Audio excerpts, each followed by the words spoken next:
Hello everyone, welcome to my channel. Nama gue Angga, ini video pertama gue. Di video ini, gue akan mereview serta memberikan alasan kenapa Osama Ranking ialah anime terbaik di akhir tahun 2021. So, let's get started. Oh iya, perlu gue ingatkan ya cuy, review ini akan mengandung spoiler. Jadi buat kalian yang nggak mau ke spoiler, sebaiknya kalian close videonya, tonton animenya, terus kalian balik lagi ke sini buat dengerin review gue tentang Osama Ranking. Anime ini bercerita tentang seorang bocil, tapi bukan bocil kematian ya cuy. Dia bernama Boji, dia bisu, tuli, serta memiliki fisik yang lemah. Dia memiliki cita-cita yang sangat besar, yaitu menjadi seorang raja terbaik bagi seluruh rakyatnya. Meskipun banyaknya rintangan serta orang-orang yang memandang remeh Pangeran Boji. Ayah Pangeran Boji, Raja Bos, ialah raja pertama di kerajaan itu. Raja Bos adalah seorang raksasa yang digadang-gadang juga sebagai raja terkuat. Raja Bos sangat menyayangi Boji. Mungkin karena kondisi Boji yang memiliki disabilitas serta mengingatkan Raja Bos terhadap mendiang istri pertamanya. Dari pernikahan kedua dengan Ratu Healing, Bos dikaruniai seorang putra lagi bernama Daida. Berbeda dengan kakaknya, Boji, Daida ialah seorang pangeran yang cukup kompeten dalam berbagai hal dan lebih pantas untuk menjadi raja selanjutnya. Daida pun selalu iri terhadap Boji sebagai penerus sah, dan karena Pangeran Boji lebih sering mendapat perhatian dari orang di sekitarnya. Ratu Healing, Ibu Daida merupakan ibu tiri Boji, serta salah satu orang yang menganggap Boji belum layak menjadi seorang raja. Autor anime ini ialah Sousuke Toka. Menurut gua, beliau adalah orang yang brilian, karena beliau mampu menggabungkan berbagai macam elemen yang rumit dalam sebuah anime menjadi sebuah cerita yang unik, simple, namun masih memiliki daya tariknya tersendiri. Jujur ketika temen gue ngerekomendasiin anime ini ke gue, dari pengamatan sekilas gue nggak yakin ya cuy, karena artnya pun kurang menarik buat gue. Tapi setelah menonton episode pertamanya, pandangan gue terhadap anime ini berubah 180 derajat. Gue mengakui bahwasanya untuk menyampaikan sebuah cerita yang bagus tidak selalu diperlukan animasi yang luar biasa. Nah, sekarang gue pengen bagi ke kalian pengalaman gue nonton Osama Ranking. Siapa tahu bisa jadi tolak ukur untuk membuat kalian semakin yakin untuk menonton anime ini.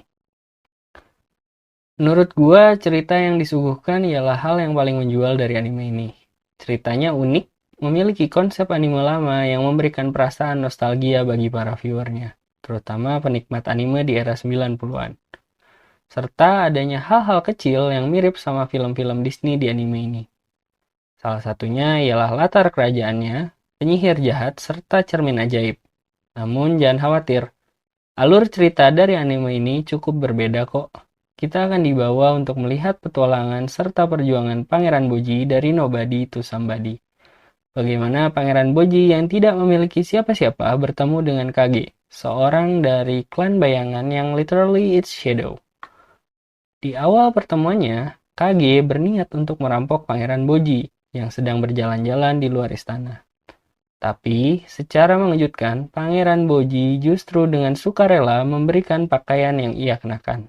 Serta semua hal negatif yang dikatakan oleh Kage selalu berubah menjadi hal positif ketika sampai ke Pangeran Boji.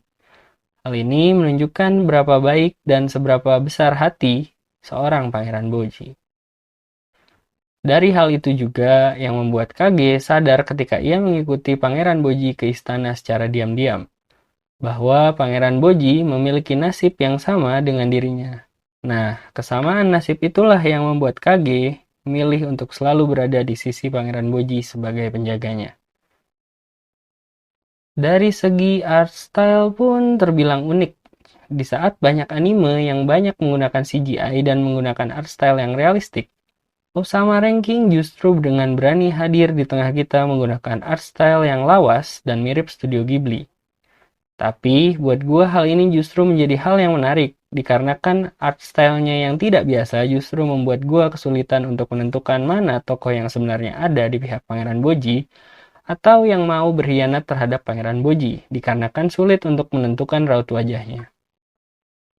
Seperti kita tahu, anime atau film yang susah ditebak justru akan lebih ramai daripada film yang mudah ditebak. Gua akan kasih satu contoh buat kalian, yaitu Ratu Healing. Yang pasti banyak dari kita yang menganggap bahwa Ratu Healing ialah seorang yang jahat karena ia tidak setuju dengan Pangeran Boji yang menjadi penerus Raja Boss. Tapi, ternyata Ratu Healing melakukan itu karena ia sangat peduli terhadap Pangeran Boji. Bahkan ketika Pangeran Boji terluka atau cedera, Ratu Healing juga yang membantu menyembuhkan luka-lukanya. Dan banyak hal-hal yang tidak tertebak membuat kita penasaran sebagai penonton ke depannya. Selanjutnya, gue akan berbicara tentang perkembangan Pangeran Boji ya cuy. Berbeda dengan beberapa anime yang perkembangan MC-nya bisa dibilang cepat, di sini potensi Pangeran Boji justru akan naik secara perlahan. Pangeran Boji sendiri memiliki kelebihan, yaitu berupa kecepatan dan kejelian untuk menghindari serangan-serangan musuhnya. Tapi untuk bisa memenangkan pertarungan, ia harus bisa menyerang balik. Untuk itulah, nanti Pangeran Boji akan belajar kepada Pangeran Despa.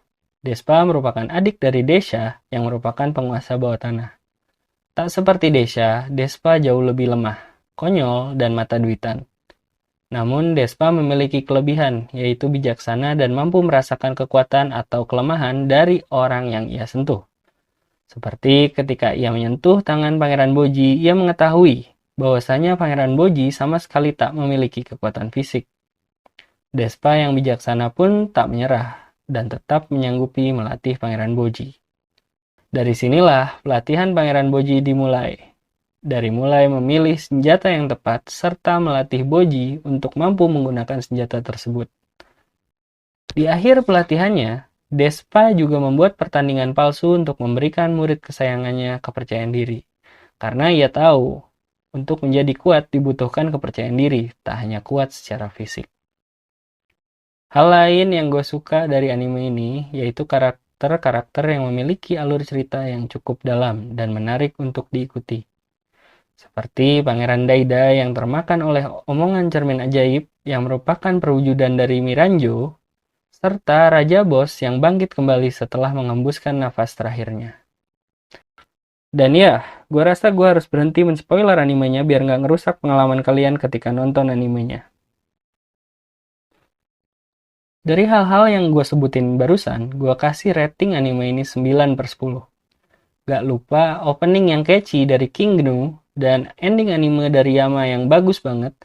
Menurut gua ngebikin anime ini pantas banget disebut sebagai hidden gems di akhir tahun 2021. Kalau kalian suka dengan video ini, silahkan subscribe dan like videonya serta tinggalkan pendapat kalian tentang anime ini di kolom komentar. Gua Angga, see you in the next video. Goodbye.